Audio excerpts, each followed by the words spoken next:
আর এবার মহারাষ্ট্রের খবরের দিকে নজর রাখবো। সেখানে এবার বাঘের কীর্তি, তাও রাস্তায়।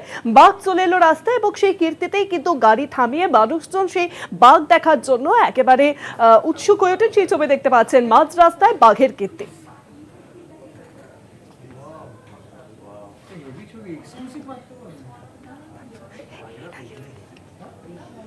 বাঘকে দেখে থমকে গেল গাড়ির চালকরা। তারা কিন্তু সকলেই চার চাকা থেকে দু চাকা সকলেই কিন্তু দাঁড়িয়ে রয়েছে এই বাঘের কীর্তি দেখার জন্য। কারণ মহারাষ্ট্রে একেবারে মাঝ রাস্তায় সেই বাঘটি চলে আসে এবং তাকে দেখতেই কিন্তু উৎসুক জনতা মাঝ রাস্তায় দাঁড়িয়ে যায়।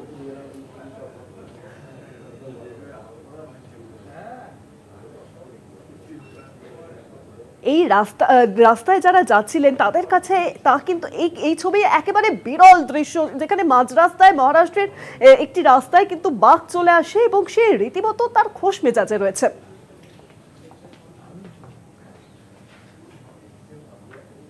বাঘকে দেখেই থমকে গেল গাড়ির চালক, আর গাড়ি চলাচল বন্ধ হয়ে যায়। মানুষজন কিন্তু উৎসুক হয়ে যায় সেই বাঘের কীর্তি দেখার জন্য।